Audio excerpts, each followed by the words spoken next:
काळामध्ये पाऊस पडतोय आणि तिलारीचं धरण हे भरलेलं असल्यामुळे विसर्ग चालू आहे। त्याच्यामुळे सर्व नागरिकांनी काळजी घ्यावी अशी विनंती आहे।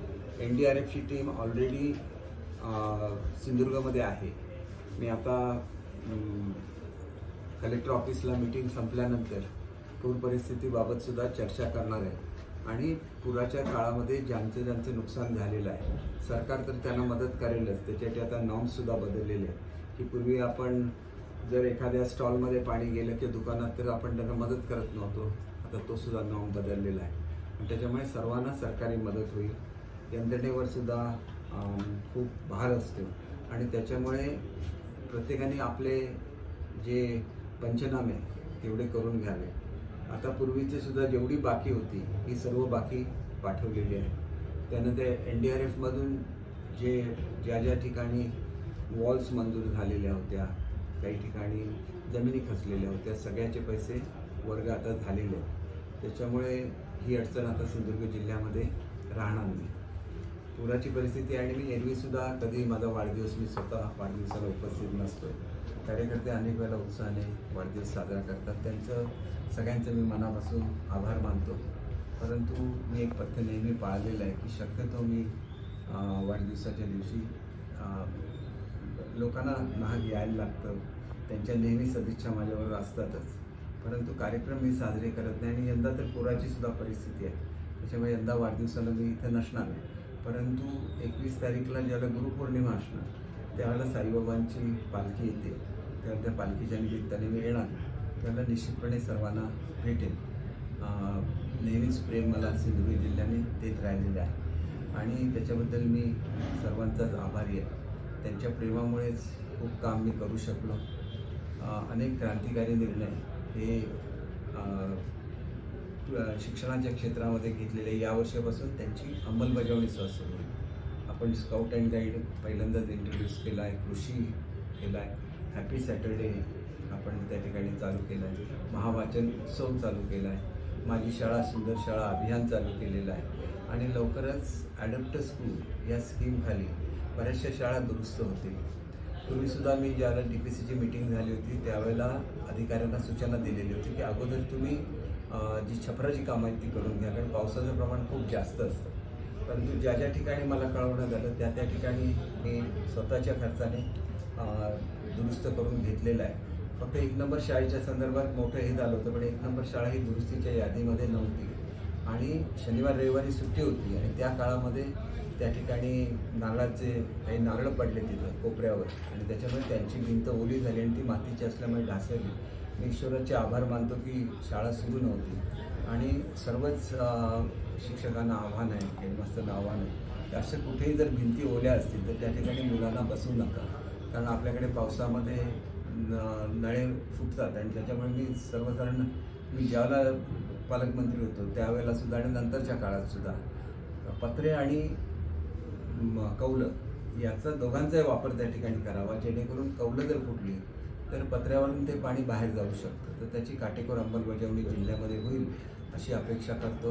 याच्यासाठी 3 निवासी शाळा जिल्ह्यासाठी मंजूर केलेल्या आहेत, त्यासुद्धा लवकरच सुरू होतील। जिल्ह्यामध्ये आपण संपूर्ण इंटरॅक्टिव्ह एज्युकेशन सगळ्यात जास्त हे सिंधुदुर्ग जिल्ह्यामध्ये आहे आणि त्याच्यामुळे त्याच्याचबरोबर काही वेळेला ज्या लोकांना भरतीमध्ये संधी मिळालेली नाही, टेम्पररी आपण ज्याप्रमाणे माजी शिक्षकांची वापर करण्याचं परवानगी दिलेली आहे त्याचप्रमाणे D.Ed आणि TET पास झालेली सुद्धा जी मुलं आहेत त्यांचा तात्पुरत्या स्वरूपात वापर हा रत्नागिरी जिल्ह्यामध्ये सुद्धा केलेला आहे। सिंधुदुर्ग जिल्ह्याला सुद्धा ही परवानगी दिलेली आहे, कारण हे दोन्ही अति पावसाचे आणि दुर्गम जिल्हे आहेत, त्याच्यामुळे तात्पुरता ज्या स्वरूपाच्या नोकऱ्या आहेत आणि त्यांनी सुद्धा कबूल केलेलं होतं की आम्ही तात्पुरत्या स्वरूपामध्ये परमनंट तर आम्हाला नियमाचं पालन करायलाच लागतं, नाहीतर या मॅटर कोर्टामध्ये जातात आणि तिथं त्या टिकत नाही आणि त्याच्यामुळे असा वेगळा नियम कुठल्याही जिल्ह्याला लावता येत नाही।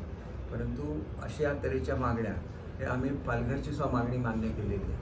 त्याच्यामुळे कोकणामधली विशिष्ट परिस्थिती लक्षात घेता तात्पुरत्या स्वरूपात D.Ed बेरोजगारांचा त्या ठिकाणी वापर करून घेण्याची परवानगी ही दिलेली आहे आणि इतर कुठल्याही जिल्ह्यांकडून तशी मागणी आली तर त्याचा सुद्धा शासन सहानुभूतीपूर्वक विचार करेल। पहिली भरती झालेली असली तरी दुसऱ्या टप्प्यातली भरती ही खाजगी शाळांची आहे, त्याची सुद्धा लवकरच प्रक्रिया चालू होईल। ही प्रक्रिया आपल्या आचारसंहितेमुळे राहिलेली होती. आपल्याला माहिती आहे की मोठ्या प्रमाणात रोजगार हा शासनाच्या माध्यमातून उपलब्ध करून दिलेला आहे. जवळजवळ 10 लाख मुलांना दर महिन्याला 10,000 रुपये प्रमाणे दिले जाणार आहे. माझी लाडकी बहीण योजनेखाली महिलांना निधी दर महिन्याला उपलब्ध करून दिला जाणार आहे. महिलांना सुद्धा आव्हान आहे की मुदत वाढवलेली आहे, त्याच्यामुळे कोणाचे रजिस्ट्रेशन झालं नाही म्हणून ते त्याच्यापासून वंचित राहणार नाही. अनेक वेळेला ज्यावेळेला मोठ्या प्रमाणामध्ये रजिस्ट्रेशन केलं जातं त्यावेळेला साईटसुद्धा स्लो होतात आणि त्याच्यामुळे असं कोणीही मनामध्ये शंका बाळगण्याची कारण नाही किंवा कोणालाही कृपया पैसे देऊ नका. सरकारच्या मार्फत ही व्यवस्था केलेली असते. आम्ही आमच्या संघटनांच्या माध्यमातून सुद्धा हे फॉर्म्स वगैरे लोकांपर्यंत पोहोचायची व्यवस्था केलेली आहे आणि ऑफलाईनसुद्धा फॉर्म स्वीकारायला मुख्यमंत्री महोदयांनी मान्यता दिलेली आहे. त्याच्यामुळे अनेक लोक जे टीका करत होते शासनावर तेच आता आमचे फॉर्म वाटत फिरत आहे, हे आनंदाची बाब आहे. चांगल्या योजना आमच्या शासनाने दिल्या आहे. उद्या आषाढी एकादशी आहे. मी सर्व भाविकांना हार्दिक शुभेच्छा देतो. वारकऱ्यांसाठी सुद्धा अनुदान पहिल्यांदाच दिलं जातं आहे. वारकऱ्यांसाठी महामंडळ स्थापन होतं आहे. स्वच्छ दिंडीची संकल्पनासुद्धा महाराष्ट्रामध्ये राबवली जाते. या सर्व माध्यमातून महाराष्ट्राचं आराध्यदैवत असलेल्या विठोबा माऊलीला एका अर्थाने शासनाने पूर्ण त्याच्यावर लक्ष दिलेलं आहे. स्वतः मुख्यमंत्री आजसुद्धा लवकर पंढरपूरला पोचत आहे आणि या सगळ्याची पाहणी करणार आहेत. वेगवेगळ्या ज्या इतर सेवा उपलब्ध शासनाच्या मार्फत करून दिलेल्या आहेत त्याचंसुद्धा त्या उपलब्ध करून दिल्या की नाही याची खात्री करणार आणि त्याचं लोकार्पणसुद्धा करणार आहे. आणि त्याच्यामुळे एकंदरीतच सरकार हे शेतकऱ्यांसाठी त्या ठिकाणी कर्जमाफी द्या याची आपल्या 7.5 हॉर्स पॉवरपर्यंतच्या वीज बिलांची माफी दिलेली आहे.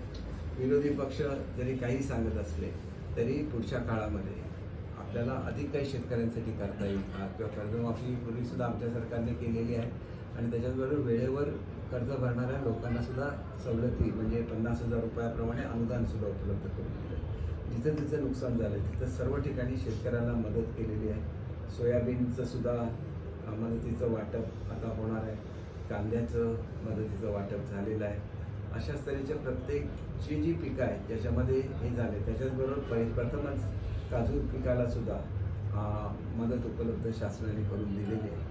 पुढच्या काळात शेतकऱ्यांसाठी अधिक काय करता येईल ते सुद्धा केलं जाईल. टप्पा अनुदान 1 जून महिन्यापासून कन्सिडर केलं जाईल असं मी डिक्लेअर केलेलं आहे. त्याच्या संदर्भात कॅबिनेटमध्ये चर्चा झालेली आहे आणि डिसेंबरमध्ये पुढचा ज्यावेळेला टप्पा मिळेल त्याला तो जूनपासून टप्पा मिळेल हे सुद्धा जाहीर केलेलं आहे. आणि त्याच्यामुळे अनेक जे प्रश्न होते हे शिक्षकांचे सुटलेले आहेत. आता आदर्श विद्यार्थी निर्माण करण्याच्या प्रक्रियेला महाराष्ट्रामध्ये सुरुवात झालेली आहे. माझे सर्व सामाजिक कार्यकर्त्यांना विनंती आहे की आम्ही जे पुस्तक दिलेलं आहे त्याच्यामध्येच वहीची पानं, त्याच्या व्यतिरिक्त जर वह्या घेऊन गेले तर त्याच्या मागचा जो उद्देश आहे की मुलांच्या पाठीवरचा बोजा कमी करायचा हा उद्देश साध्य होतो. त्याच्यामुळे मुलांनी वह्या ह्या घरी ठेवायच्या आहेत आणि अभ्यासासाठी त्याचा वापर करायचा आहे. शाळेमध्ये त्यांना लिहिण्यासाठी जे लागतं त्या वहीची पानं ही त्यांच्या पुस्तकामध्येच आहेत आणि शिक्षकांनी सुद्धा याची काळजी घ्यावी की मुलांवरच्या दप्तराच्या ओझ्यामुळे मुलांच्या प्रकृतीवर परिणाम होतो. त्याच्याचबरोबर शाळांचा जो वेळ ठरवलेला आहे हा जो वेळ आहे याच्यामध्ये ज्यांची अडचण असेल त्यांना सूट देण्याचे अधिकार हे स्थानिक शिक्षणाधिकाऱ्यांना दिलेले आहेत. त्याच्यामुळे त्यांनी शिक्षणाधिकाऱ्यांना भेटून तिथली काय अडचण आहे ही समजून सांगितली तर त्याच्यामध्ये असं नाही आहे. मुलांचे पुढे जर डेव्हलपमेंट व्हायची असेल तर त्यांना पूर्ण झोप ही ठराविक वयामध्ये लागते. आपण बघितलं तर मुलाचा जन्म झाल्याबरोबर ते जवळजवळ 20-22 तास झोपलेलं असते. का झोपलेलं असतं तर त्याच्या मेंदूची वाढ सुरू असते आणि त्याच्यामुळे मुलांची काळजी घेतली पाहिजे. त्याचबरोबर कोणाचीही गैरसोय होईल असा याच्या मागचा उद्देश नाही आहे. स्वतः राज्यपाल महोदयांनी सुद्धा हे सुचवलेलं होतं आणि मला दुसरं सांगायला आनंद होतो की हल्ली मुलं TV समोर आणि YouTube वगैरे ह्याच्यावर असतात. त्या सवयीपासून त्यांना लांब नेण्यासाठी महावाचन उत्सव हा महाराष्ट्रामध्ये सुरू होणार आहे आणि 1 लाखापेक्षा अधिक शाळांनी महावाचन उत्सवामध्ये आपली नोंद केलेली आहे. आणि आदरणीय अभिनेते अमिताभ बच्चन यांनी ब्रँड ॲम्बॅसेडर म्हणून सुद्धा त्या ठिकाणी संमती दर्शवली आहे. लवकरच त्यांची भेट घेतली जाईल आणि त्यांच्या शेड्यूलप्रमाणे याची ज्यावेळेला ते आवाहन करतात त्यावेळेला सगळ्यांसाठीच ते महत्त्वाची बाब असते आणि त्याच्यामुळे एवढ्या मोठ्या माणसांनी त्याचं महत्त्व वाचनाचं ओळखलेलं आहे आणि त्यांचे वडील स्वतः कवी होते आणि त्याच्यामुळे हे आणि साहित्यिक होते. त्याच्यामुळे या क्षेत्रासाठी आणि विशेषतः मुलांबद्दल त्यांनी दाखवलेल्या प्रेमाबद्दल ते त्यांचा सुद्धा आभार आहे.